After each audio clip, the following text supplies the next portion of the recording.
So Rockstar Games just decided to kick off the Halloween season by firing somewhere between 30 to 40 employees across their UK and Canada offices. And the timing here is absolutely wild, because these firings happened right as workers were starting to organize and form unions. Now, Rockstar and their parent company Take-Two are claiming these people were let go for gross misconduct. But the unions are saying, hold on a second, this looks an awful lot like retaliation for trying to unionize. And honestly, looking at the details here, it's not a great look for Rockstar. Let me give you some context first. Rockstar Games is a studio behind Grand Theft Auto, Red Dead Redemption, some of the biggest and most profitable games in the entire industry. GTA 5 alone has made billions of dollars, with a B. These aren't some struggling indie developers scraping by. This is a massive, incredibly successful company with essentially unlimited resources. And right now, they're working on GTA 6, which is probably going to be the biggest entertainment launch in human history when it finally comes out in May 2026. So when news broke that they just fired a bunch of employees right after unionization efforts started wrapping up, people immediately started connecting the dots. The unions representing these workers have come out and said pretty explicitly that they believe Rockstar is targeting employees who were involved in organizing. That's union busting, plain and simple, and it's one of the scummiest things a company can do. Now, Rockstar's defense is that these firings were for gross misconduct. That's a pretty serious accusation. Gross misconduct usually means something really bad, like theft, harassment, violence, showing up to work intoxicated, that kind of stuff. It's not just you forgot to CC someone on an email or you were 5 minutes late. It's supposed to be reserved for serious violations that warrant immediate termination. But here's where things get sketchy. When you fire 30 to 40 people all at once from multiple offices in different countries and you say it's all for gross misconduct, that raises some eyebrows. Because either you had 30 to 40 employees all coincidentally doing things worthy of immediate termination at the exact same time, or something else is going on. And considering the timing with the union organizing, it really looks like something else is going on. The unions aren't buying the gross misconduct explanation either. They've been pretty vocal about calling this what they think it is, which is an attempt to intimidate workers and kill the unionization efforts before they gain any real momentum. And that makes sense from a certain perspective.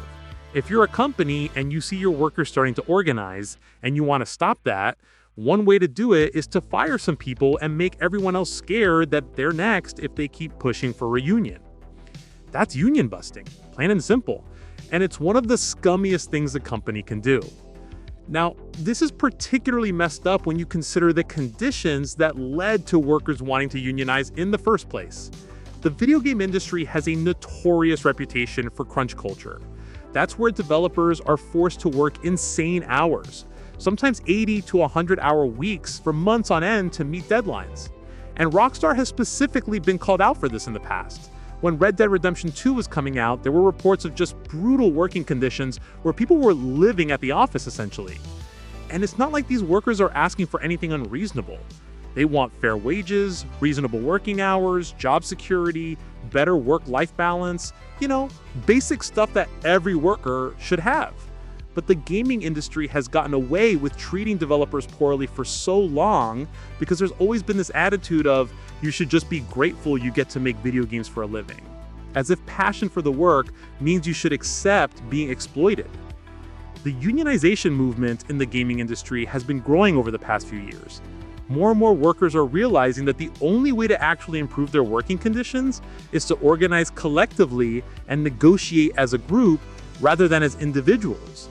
Because when you're just one person, you have no leverage. The company can replace you.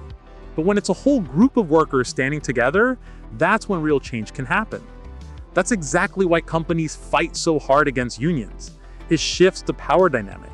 Instead of the company having all the control and being able to dictate terms, workers actually have a seat at the table.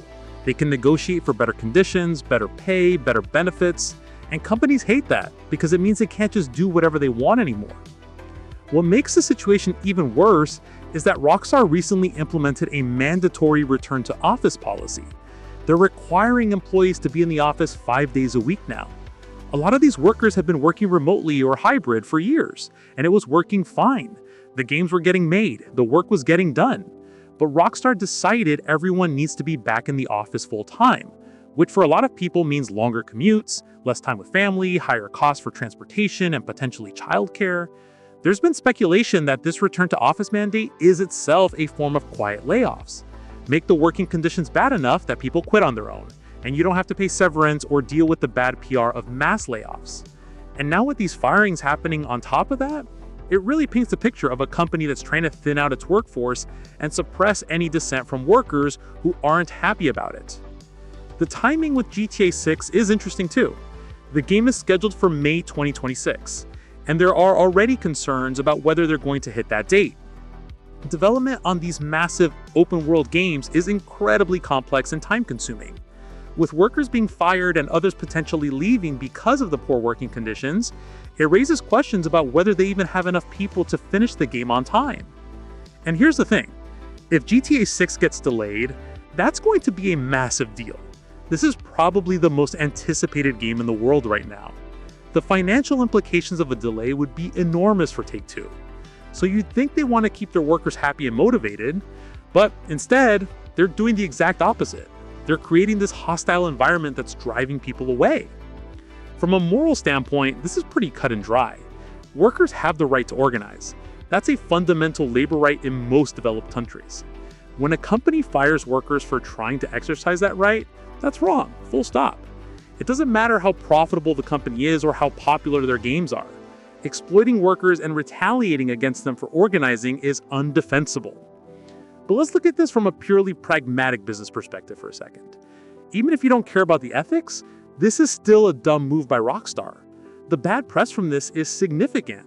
Gaming communities are pretty vocal, and a lot of gamers actually do care about working conditions in the industry, especially younger players. This kind of story can damage a company's reputation and even impact sales. Plus, when you create a hostile work environment, you lose talent. Good developers have options. They can go work somewhere else. And when word gets out that your company treats workers poorly and retaliates against people who try to organize, it becomes harder to recruit top talent. Why would someone want to work for Rockstar when they could go to a studio that actually values its employees?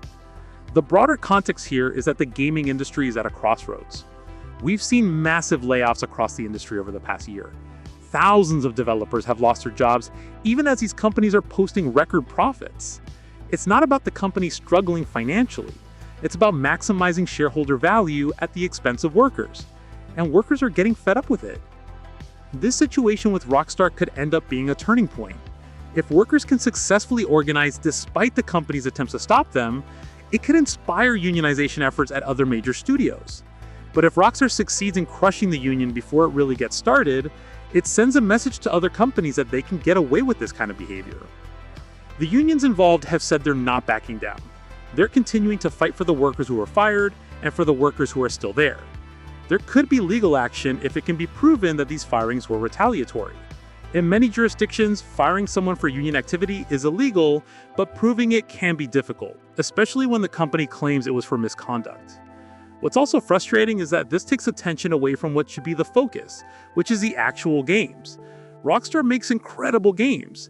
Their attention to detail, the scale of their worlds, the storytelling, it's all top tier. But it's hard to enjoy those games knowing that they were made by people who were being exploited and treated poorly. It puts this dark cloud over everything. And look, I get it. Running a massive game studio is complicated. Budgets are huge, deadlines are tight, expectations are high sky. But none of that justifies treating your workers like they're disposable. These are people with families, with bills to pay, with lives outside of work. They deserve to be treated with dignity and respect. The fact that this is even controversial is insane. Workers wanting fair treatment shouldn't be something that companies fight against. It should be the baseline. But here we are, in 2025, still having to argue about whether workers have the right to organize without being fired. So where does this go from here? Hard to say. The legal process could take months or even years to play out. The unions will keep fighting, Rockstar will probably keep denying any wrongdoing. And in the meantime, workers are left in limbo, not knowing if they're going to be the next on the chopping block if they speak up about conditions. What we can do as consumers is pay attention to these stories and make informed decisions about who we want to support. That doesn't necessarily mean boycotting Rockstar Games, because that could end up hurting the workers more than the executives. but it does mean being aware of what's happening and pushing for accountability. The gaming industry needs to do better. Workers deserve better. And companies like Rockstar need to understand that their success wouldn't be possible without the talented people who actually make the games. Treating those people with respect isn't just the right thing to do morally, it's also good business. This whole situation is just depressing because it didn't have to be this way. Rockstar could have worked with their employees, addressed their concerns, and created a better work environment. Instead, they chose this path. And now everyone loses. The workers who got fired lose their jobs. The workers who are still there lose morale and trust in the company. And Rockstar loses its reputation. That's about it. See ya.